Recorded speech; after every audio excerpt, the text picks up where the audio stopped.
रही है, खिताबत इस खानवादे की कनीज रही है। पता नहीं कौन से इदारे में तालीम हासिल करते हैं जो शहजादा जमीन से उठता है, खिताबत के आसमान की बुलंदी को छूता है। इन्हें बोलने के लिए किसी दरसगाह में सीखने की जरूरत नहीं पड़ती है।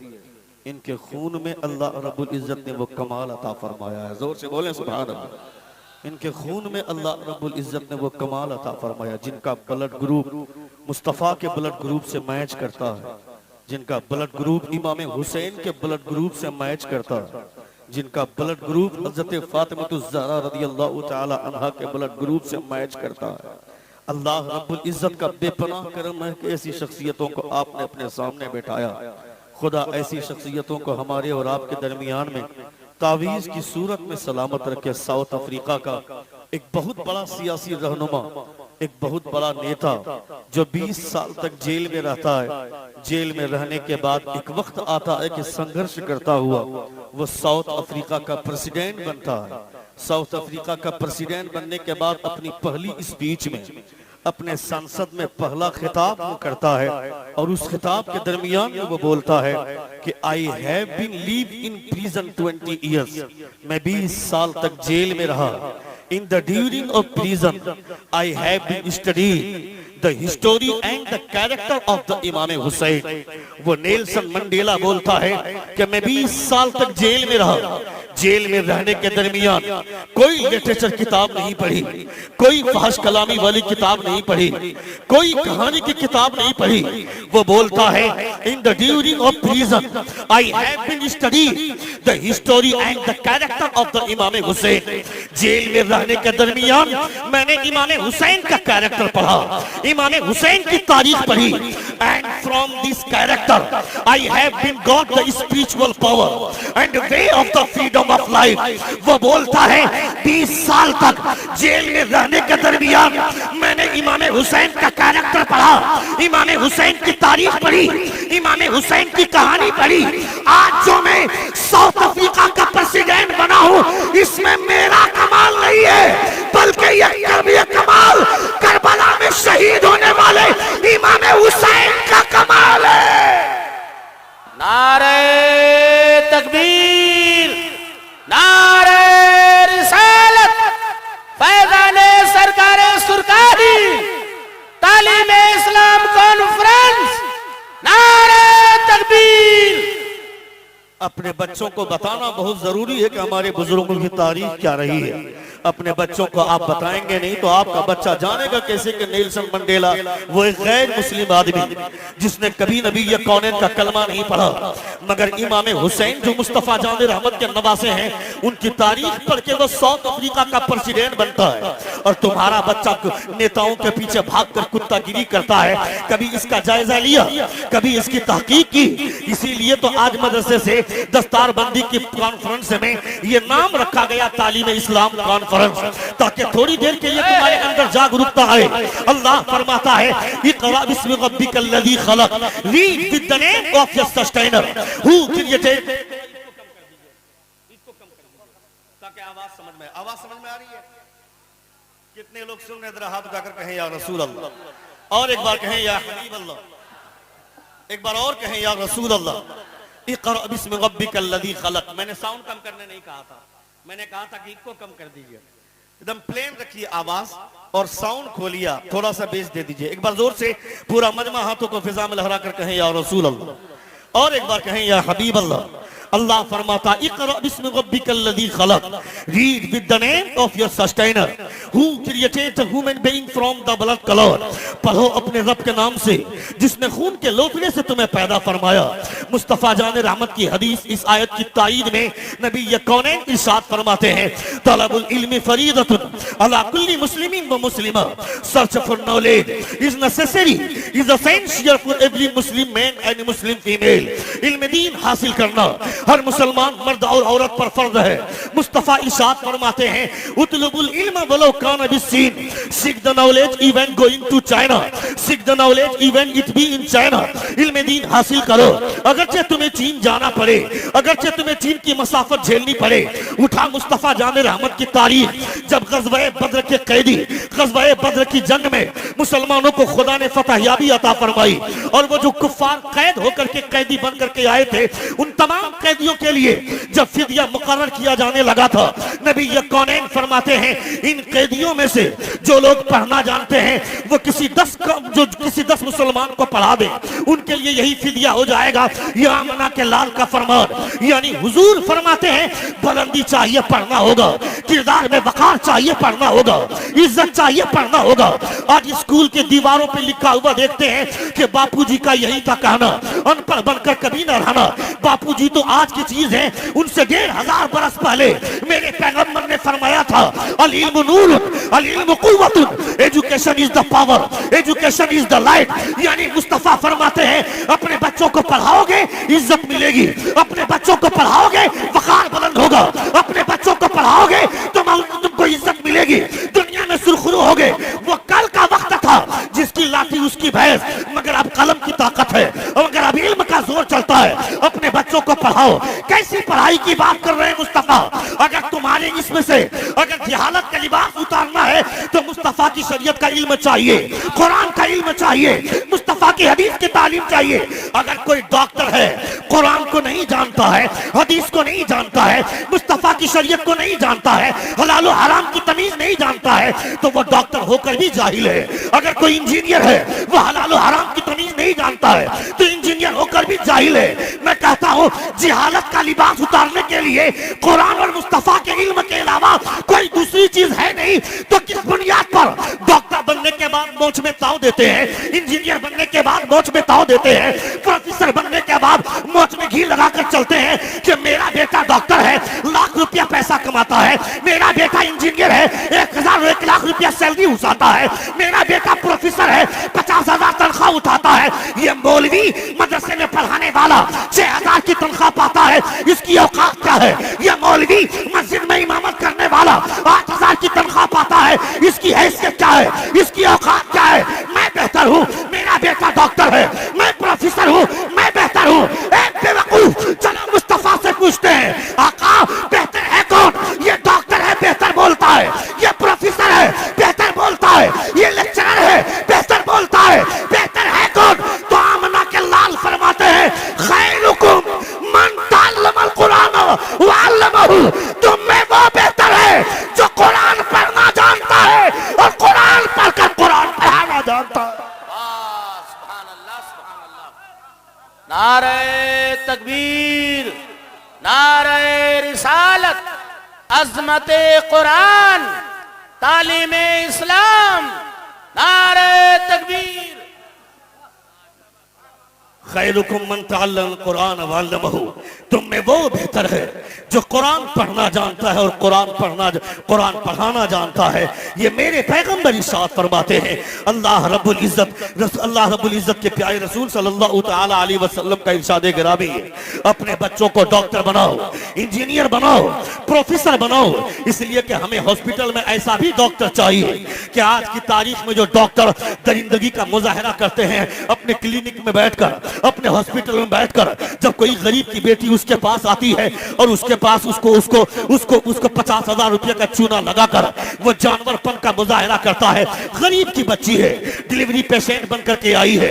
अल्लाह रब्बुल इज्जत कुदरती तौर पर जो औरत के पेट में दर्द शुरू होता है 9 महीना कंप्लीट होने के बाद, जिसको दर्द ज़ीह बोलते हैं, ये कुदरती दर्द है। इस दर्द की वजह से बच्चे की विलादत में आसानी होती है। औरत के बदन से जो पानी निकलता है उस पानी में चिकनाहट होती है, उस पानी में फिसलाहट होती है। ये पानी भी कुदरती तौर पर निकलता है, इससे भी बच्चे की विलादत में आसानी होती है। मगर यह डॉक्टर इंजेक्शन दे देकर उस दर्द को मार देता है, यह डॉक्टर इंजेक्शन दे देकर उस पानी को मार देता है, उस पानी को रोक देता है, और उसके बाद 48 घंटे गुजर जाने के बाद वो मेडिकल टर्म चिपकाता है और वो बोलता है कि अब तो सीजर करना ही पड़ेगा, मैं इसका रिस्क नहीं ले सकता हूँ। वो गरीब आदमी 25 दरवाजे पर भीख मांग कर लाकर 50,000 रुपया जब तक काउंटर पे जमा नहीं करता है, वो डॉक्टर ऑपरेशन शुरू नहीं करता है। मैं कहता हूँ अगर हॉस्पिटल में बैठकर दरिंदगी कर रहा है तो हमें ऐसा कोई आदमी चाहिए ना जो डॉक्टर भी हो और मुस्तफा का कलमा पढ़ने वाला भी हो, मुस्तफा की शरीयत का जानकार भी हो। वो ये कहे गरीबों से पैसे लेकर ऑपरेशन नहीं करूंगा, इसलिए कि गरीबों से मोहब्बत करना मुझको मेरे मुस्तफा ने सिखाया है, मुझको मेरे मुस्तफा ने सिखाया है। हुजूर डॉक्टर जॉन बर्नार्ड शाह बोलता है, the prophet of Islam he giving money to the poor man, feeding food the hungry man, dressing garment the poor person and talking kindly with them. Doctor John Bernard Shaw बोलता है कि दुनिया में हर आदमी अमीरों से मोहब्बत करता है, दुनिया में हर आदमी पैसे वालों से मोहब्बत करता है, दुनिया में हर आदमी जिसके घर में एसी रहेगी हम वहां रुकना चाहेंगे, जिसके पास पैसे होंगे, जिसका बंगला अच्छा होगा हम वहां ठहरना चाहेंगे। गरीबों की झोपड़ी को कौन देखता है, गरीबों को अपने करीब कौन जाने देता है? गरीब वहां बैठता है जहां लोग चप्पल उतारते हैं, और वो सेठ चाहे दिन भर हजारों करोड़ों रुपए का सूद खाता हो, वो करीब आकर के बैठता है। मैं कहता हूं ये समाज में दरिंदगी फैली हुई है, मगर जॉन बर्नार्ड शाह बोलता है, the prophet of Islam he giving money to the poor man, feeding food the hungry man, dressing garment the poor person and talking kindly with them. वो बोलता है दुनिया में हर आदमी अमीरों से मतलब रखता है, मगर एक आमना का लाल है जो अमीरों से नहीं गरीबों से प्यार करता है। सुन रहे हैं आप, सुन रहे हैं आप, सुन रहे हैं? मैं उस आलिम को, मैं उस मौलवी को ढूंढ रहा हूं जिसने कहा कि खतीब को इनाम नहीं देना चाहिए। किसने कहा? नहीं, जब तक दीजिएगा नहीं आगे नहीं बढ़ेंगे। देखता हूं कहीं से निकलता है क्या।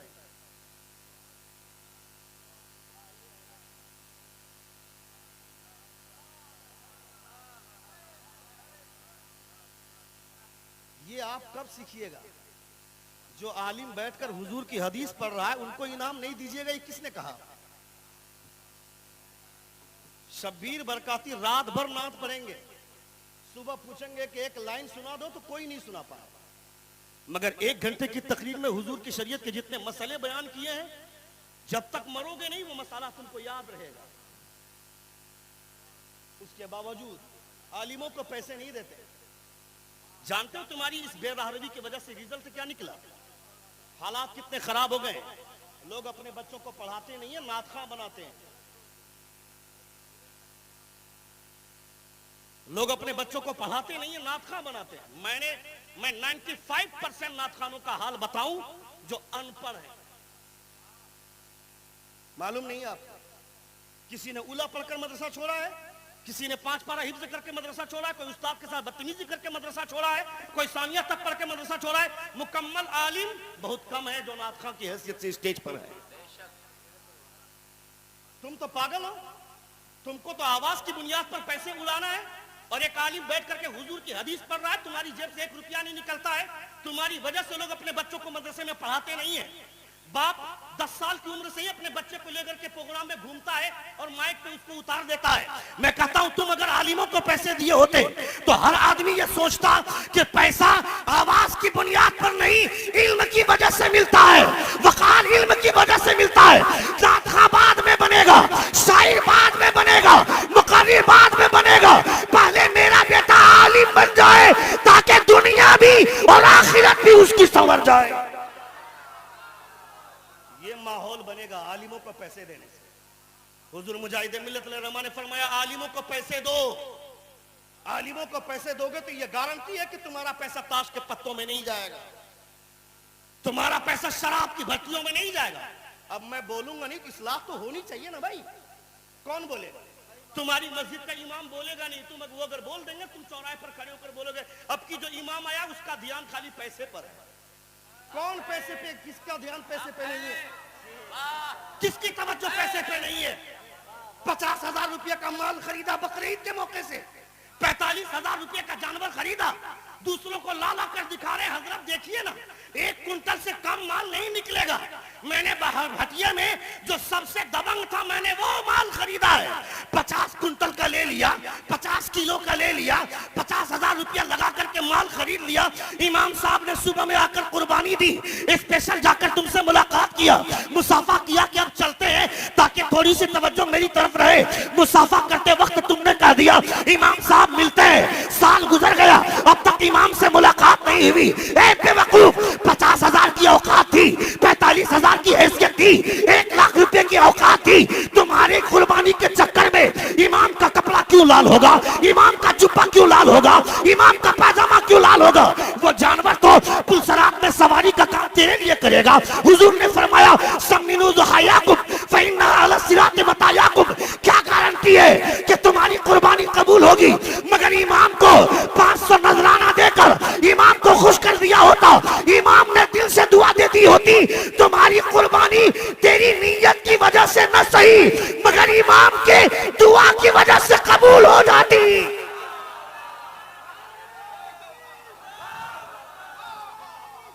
या रसूल अल्लाह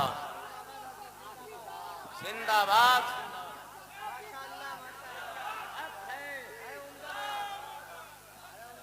रसूल वकार सल्लल्लाहु बोलेगा कौन? जो बोलेगा सोचेंगे कि इसका ध्यान पैसे पे, कोई तो बोले। इस्लाह तो कहीं से होनी चाहिए ना। मेरे नौजवान जो बर्बाद हो रहे हैं उसका जिम्मेदार कौन? उसके जिम्मेदार आप हैं। आपको ही सोचना होगा। इसलिए आप अपने दिमाग में बात बैठाइए कि अगर कोई आलिम हमारे दरवाजे पर आता है, लोग अपने बच्चों को पढ़ाना नहीं चाह रहे कि पढ़ाएंगे चंदा करेगा, उसकी हैसियत क्या है? चंदा करने वाला मौलवी नहीं बनाना है अपने बच्चों को। क्यों? चंदा हुजूर ने किया था और तुम बोलता कि चंदा करने वाला मौलवी नहीं बनाएंगे। गज़वे तबूक के मौके से मुस्तफा ने बार बार ऐलान नहीं किया था कि मेहराब में खड़े होकर तुम्हारा बेटा हुजूर से ज्यादा इज्जतदार है क्या? दुनिया में मुस्तफा जैसा कोई नहीं है। बलाल उला भी कमालिही, कशफत दुजा भी जमालिही। He reached the highest place by his perfection. दुनिया के तमाम इज्जतदार एक तरफ और आमना के लाल का तलवा एक तरफ। मुस्तफा जैसा कोई नहीं है। हुजूर आला हज़रत फरमाते लम याती नज़ीरु कफी नज़रीन मिसले तूने शुद्ध पैदा जाना। मुस्तफा मेरी नजरों ने आपसे ज्यादा हसीनो जमील किसी को नहीं देखा। हजरत हसन बिन साबित 10 कदम आगे निकल कर कहते हैं अहमद रजा देखेगा कैसे जब आज तक किसी माँ ने वैसे बच्चे को जन्म ही नहीं दिया है। वह अहसन मिन कलम तरक़त वैनी वह अजमल मिन कलम तलिदिन निसा खुलिक़त मुबर्रअन मिन कुल्ली ऐब कअन्नक क़द खुलिक़त कमा तशा। अब आलिमों को पैसे देंगे आप? ला हौल वला कुव्वत में क्या मांग रहा हूं? जमीनें मांग रहा हूं क्या? आलिमों को इनाम देंगे अब आप? इंशाअल्लाह देंगे। कितने लोग देंगे जरा हाथ उठाइए और एक बार जोर से कहें या रसूल अल्लाह, और एक बार कहें या हबीब अल्लाह। हुजूर मुजाहिद मिल्लत ने रमा फरमाते कि आलिमों को पैसे दो। आलिमों को पैसे दोगे तो ये गारंटी कि वो पैसा ताश के पत्तों में नहीं जाएगा, वो पैसे शराब की भट्टियों में नहीं जाएंगे। उन पैसों से या तो वो किताब खरीद कर उसका मुताला करेगा या फिर वो कुछ खरीद कर खाएंगे, उससे खून बनेगा, उससे एनर्जी आएगी और उस एनर्जी से जो तकरीर करेंगे किसी एक ने भी अमल कर लिया तो जो सवाब खुदा तुम्हें आता उसे अता करेगा, खुदा तुम्हें भी अता फरमाएगा। यह फायदा आलिमों को पैसे देने से। मगर हमारे जेब से 1 रुपया नहीं निकलता और हम अपने आप को सेठ बोलते हैं। अल्लाह रब्बुल इज्जत सलामत रखे हमारे तमाम उन नौजवानों को, उन बुजुर्गों को जिन्होंने मेरी बातों का लिहाज फरमाया। अल्लाह रब्बुल इज्जत आप तमामों के जज्बात को सलामत रखे। एक बार जोर से पूरा मजमा अपने दोनों हाथों को फिजा में लहरा कर कहें या रसूल, और एक बार कहें या हबीब अल्लाह। इक़रा बिस्मि रब्बिकल लज़ी खलक़, read with the name of your sustainer who created the human being from the blood color। पढ़ो अपने रब के नाम से जिसने खून के लोतरे से तुम्हें पैदा फरमाया। अपने बच्चों को पढ़ाना चाहिए। इन उलमा के ताल्लुक से हुजूर ने क्या फरमाया कि मछलियां पानी की तह में, चींटियां अपने सुराखों में। इन उलमा अहले सुन्नत के लिए मगफिरत की दुआ करती हैं। जरा कभी जायजा लिया तुमने उन मछलियों को क्या जरूरत है इन उलमा के लिए मगफिरत की दुआ करें? उन चींटियों को क्या जरूरत है कि वो अपने सुराखों में इनके लिए मगफिरत की दुआएं करें? सामने बैठ करके बैठिए ना।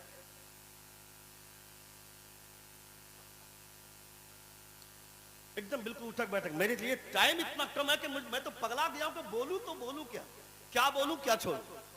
मैं बहुत उलझन में हूं, मैं तशवीश का शिकार हूं। 40 मिनट का टाइम मेरे पास है, 20 मिनट हो गया कसम खुदा, और अब 20 मिनट बोलना। 20 मिनट में अगर आप उठक बैठक कीजिएगा तो क्या होगा? इसलिए 20 मिनट का 25 मिनट की तकरीर हो गई और 15 मिनट बाकी है। और 15 मिनट सुनेंगे आप? कितने लोग सुनेंगे? जरा हाथ उठाकर कहें या रसूल अल्लाह, और एक बार कहें या हबीब अल्लाह। नबी कौनैन सल्लल्लाहु तआला अलैहि वसल्लम के आप कलमा पढ़ने वाले हैं। आपको इन बातों का एहसास होना चाहिए। हालात बहुत खराब हो रहे हैं, हालात बहुत संगीन हो रहे हैं। आप अगर उलमा की इज्जत नहीं करेंगे, अगर आप अपने उलमा के वकार को नहीं समझेंगे, तो आप सोचें कि दूसरों को क्या जरूरत है कि वो आपके उलमा की इज्जत करें, आपके उलमा के वकार को समझें, आपके उलमा को हैसियत दें। वो दूसरों को क्या जरूरत है? आपको इज्जत देनी है, आपको उलमा के वकार को बहाल रखना है। आपके दरवाजे पर अगर कोई आलिम आता है, आलिमों से अगर आपकी दोस्ती है, तो उनसे क्रिकेट की बात मत कीजिए, उनसे फुटबॉल की बात मत कीजिए, उनके पास और दूसरी कोई चीजों की बात मत कीजिए। उलमाए किराम फरमाते कि जब किसी आलिम के पास बैठो तो उसे कुछ मारो, उनको छेड़ो। नबी की शरीयत का कोई ना कोई मसाला उनसे पूछते रहो। पूछोगे एक मसाला, मगर जब वो बोलने पर आएंगे तुमको 10 मसाइल शरिया से वाकफियत हासिल होगी। ये उलमा के पास बैठने का फायदा है। आलिमों के पास बैठो। मगर हम बेवकूफ हैं, हमें आवारगी से मतलब है। जुमे की नमाज पढ़कर मस्जिद से निकलते ही इमाम से पूछते हैं, इमाम साहब धोनी ने कितना स्कोर किया, इमाम साहब मोहम्मद कैफ ने कितना विकेट लिया, इमाम साहब जहीर खान ने 4 विकेट ले लिया। मैं कहता है जालिम, कौन है वो जहीर खान, कौन है वो मोहम्मद कैफ, कौन है वो धोनी, कौन है वो तेंदुलकर? ये लोग तुम्हारा नाम तक नहीं जानते हैं और तुम इनके बारे में मस्जिद से निकल कर पूछते हो कौन है जहीर खान, जो तुम्हारा नाम नहीं जानता है, कौन है मोहम्मद कैफ, ये तुम्हारा नाम तक नहीं जानता है। मगर मदीने में जो सरकार लेटे हुए हैं, तुम उन्हें याद करो न करो, 24 घंटे मुस्तफा तुम्हें याद करते हैं। 24 घंटे मुस्तफा तुम्हें याद करते हैं, तुम्हारे बारे में सोचते हैं। अपने बच्चों को कब समझाओगे, अपने बच्चों को ये चीजें कब सिखाओगे, अपने बच्चों को कब बताओगे कि एक आलिम की इज्जत क्या होती है, एक आलिम का वकार क्या होता है, एक आलिम की हैसियत क्या होती है। पूरी दुनिया की नजर उलमा अहले सुन्नत पर है, याद रखें। हर आदमी उलमा पर नजर जमाए हुआ है। अभी तुमने देखा नहीं क्या, मुफ्ती सलमान अजहरी ने कौन सा बड़ा जुमला कह दिया था, कौन सी बड़ी बात कह दी थी। एक स्पीच की अगर शुमार करना चाहे तो हजारों की लाइन लग जाएंगी। ऐसी कोई बात हमारे उलमा ने नहीं की अब तक। हमने कभी किसी मजहबी देवताओं को बुरा भला हमारे उलमा ने नहीं कहा, कभी किसी धर्म को टारगेट नहीं किया। हमारे मुफ्ती सलमान अजहरी ने कौन सी बड़ी बात कह दी थी, मगर उनको कभी इस कोर्ट से उस कोर्ट में, कभी इस थाने से उस थाने में, और आखिर में आकर मोडासा में पासा का एक्ट लगाकर उनको जेल के अंदर कर दिया। मैं कहता हूं उनको जेल के अंदर कर दिया तो क्या हुआ? मुस्तफा की दीन की तबलीग बंद हो जाएगी क्या? मुस्तफा की शरीयत का प्रचार रुक जाएगा क्या? ऐसा कभी नहीं होगा। ऐसी तारीखें हमारे सामने हजारों बार आई है, चली गई है। अल्लामा अबुल हसनात ने जो फातिह कश्मीर है, सैयद अबुल हसनात ने, जब आपने तफसीर हसनात 18 पारों के 28 पारों की 7 जिल्दों में तफसीर लिखी है, वो जेल के बाहर नहीं, जेल के अंदर बैठकर कुरान की तफसीर लिखी है। अल्लामा पीर करम शाह अज़हरी ने तफसीर ज़ियाउल कुरान जेल के अंदर लिखी है। हुजूर कायदे अहले सुन्नत अल्लामा अरशदुल कादरी ने ज़ेरो ज़बर जेल के अंदर रहकर लिखी है। हमारे बहुत बड़े आलिम अल्लामा शमसुद्दीन सरखसी रहमतुल्लाह तआला अलैह, उनको जिंदा कुएं के अंदर डाल दिया गया, उसके ऊपर स्लैब डाल दिया गया।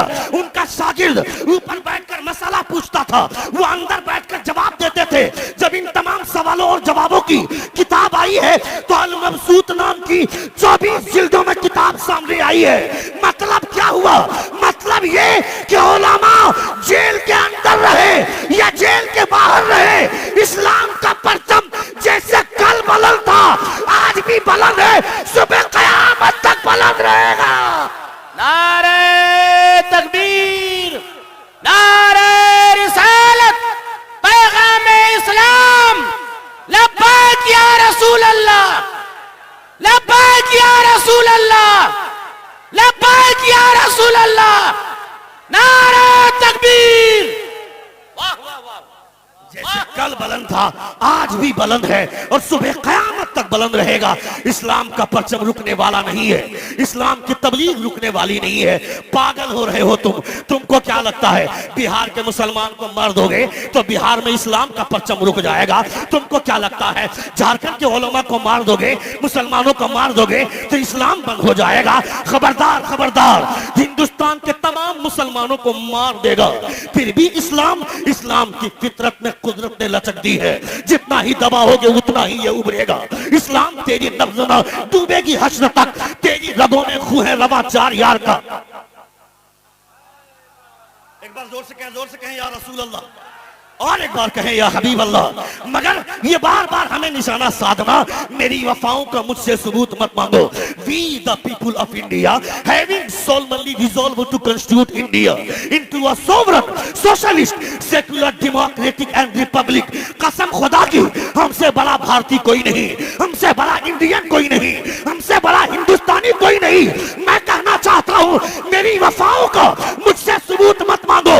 वतन से प्यार का जज्बा तो मेरे दीन में है, अटूट रिश्ता है मेरा वतन की मिट्टी से, मेरे बुजुर्गों की खुशबू इसी जमीन में है। वाह सुभान अल्लाह, मेरे बुजुर्गों की खुशबू इसी जमीन में। सुन रहे हैं आप? सुन रहे हैं? कितने लोग सुन रहे हैं? जरा हाथ उठाकर कहें या अल्लाह, और एक बार कहें या Iqra बिस्मि रब्बिकल्लज़ी खलक़। Read with the name of your sustainer who created the human being from पढ़ो अपने रब के नाम से जिसने खून के लोथड़े से तुम्हें पैदा फरमाया। अपने बच्चों को पढ़ाओ, मदरसे में पढ़ाओ, स्कूल में पढ़ाओगे। तुम्हारा बच्चा स्कूल में जाए मगर जाने के बाद या जाने से पहले वो कम से कम इतना जान ले कि हुजूर की शरीयत का इल्म क्या है। अगर तुमने अपने बच्चों को अगर दीन न सिखाया, डॉक्टर बनने के बाद भी वो जाहिल रहेगा, इंजीनियर बनने के बाद भी वो जाहिल रहेगा। तुमने नहीं देखा क्या वो कुत्ता वसीम राफिजी जो आरएसएस की भलुआगिरी करता है, वसीम राफिजी वो बहुत बड़ा इंजीनियर होगा, डॉक्टर होगा, प्रोफेसर होगा, बहुत बड़ा सेकुलर होगा, बहुत बड़ा जानकार होगा। मगर उसने क्या कहा था? कुरान मुकद्दस की 26 आयतें बदल देनी चाहिए। मैं कहता है जालिम, कुरान की 26 आयतें जिसको हम मुसहफ में लेकर पढ़ते हैं उसे बदल देगा, मगर जो कुरान मुसलमानों के सीने में उतर गया है उससे कौन सी आयत बदलना चाहेगा? मैं दुनिया के तमाम धर्म गुरुओं से चैलेंज करता हूं, लाओ अपनी अपनी किताबों को। मस्जिदों में घुस घुस कर कुरान जलाते हो, जरूरत नहीं है। तुम अपनी किताबों को लेकर के आओ, चाहे यजुर्वेद हो, चाहे वो गीता हो, चाहे रामायण हो, चाहे वो बाइबिल हो, तुम तमाम किताबों को लेकर के आओ। हम अपनी किताब कुरान को लेकर के चलते हैं और दिल्ली के चौक पर दुनिया की तमाम किताबों को आग लगा दो, हर एक अलमारी को जलाकर फेंक दो, हर एक लाइब्रेरी में आग लगा दो। 50 साल छोड़ दो, 25 साल छोड़ दो, उसके बाद दुनिया के तमाम धर्म गुरुओं को सामने बुलाओ और कहो कि लाओ अपनी अपनी किताबों को।